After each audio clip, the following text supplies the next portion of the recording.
Hello बच्चों, let's read this question. Assertion: anti-diuretic hormone increases the water permeability of distal convoluted tubule. Reason में कह रहे हैं in the absence of ADH, water reabsorption is considerably increases. तो यहाँ पर देखिए बच्चों, ADH कहाँ से आ रहा है? आप देखते हैं आपके बॉडी के अंदर ना बहुत सारे ऑस्मो रिसेप्टर्स हैं. ऑस्मो रिसेप्टर्स, ये ऑस्मो रिसेप्टर्स एक्टिवेट हो जाते हैं जब चेंज होता है body fluid volume, blood volume, ionic concentration. जब इनमें कोई चेंज होता है ना तो ये ऑस्मो रिसेप्टर्स एक्टिवेट हो जाते हैं.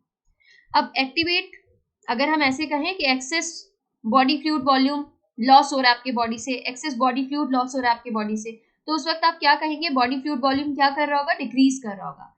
अब ये डिक्रीज डिटेक्ट कौन कर लेते हैं? Osmo receptors. और ये स्टिमुलेट करते हैं हाइपोथैलेमस को. हाइपोथैलेमस को स्टिमुलेट करते हैं टू रिलीज एडीएच. और कहां से रिलीज कराते हैं एडीएच का? पोस्टीरियर पिट्यूटरी से. सिंथेसिस हाइपोथैलेमस में हो रही है पोस्टीरियर एडीएच की. सिंथेसिस कहां हो रही है? हाइपोथैलेमस में. बट ये स्टोर कहां कर दिया जाता है? पोस्टीरियर पिट्यूटरी में. तो हाइपोथैलेमस से क्या करवाते हैं? रिलीज कराते हैं कि आप न्यूरोहाइपोफाइसिस और पोस्टीरियर पिट्यूटरी से एडीएच का रिलीज कराइए. हाइपोथैलेमस को स्टिमुलेट कर दिया इस काम के लिए. अब एडीएच आता है तो एडीएच क्या कराता है? Water reabsorption. Water reabsorption from the latter part of renal tubule. ठीक है, ये काम एडीएच का है. अब जब वाटर रीअब्जॉर्प्शन होगा तो जो लॉस आपके बॉडी से हो रहा था, यूरिन के थ्रू फ्लूइड लॉस हो रहा है ना, तो वो फ्लूइड लॉस को क्या कर दिया है? कम कर दिया है. और अब जो एक्सक्रीट आउट होगा यूरिन, वो कैसा होगा? पहले से ज्यादा हाइपरटोनिक होगा. ठीक है, पहले से ज्यादा कंसंट्रेटेड यूरिन होगा.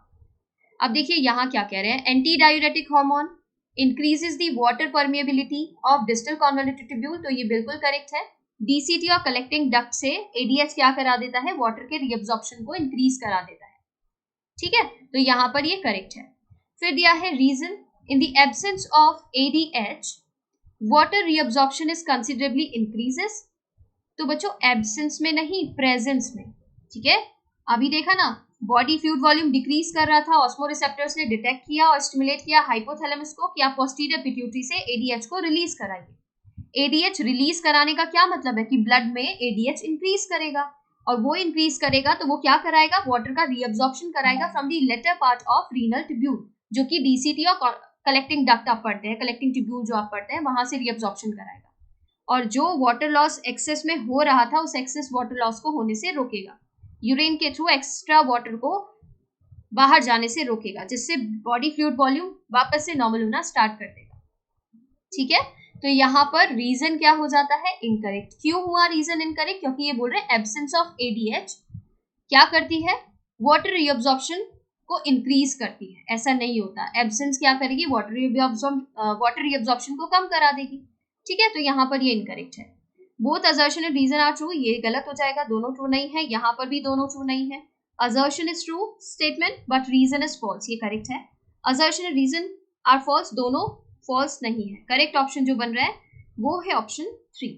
इसके regarding information new NCERT page number 297 पर गिवन है. Thank you.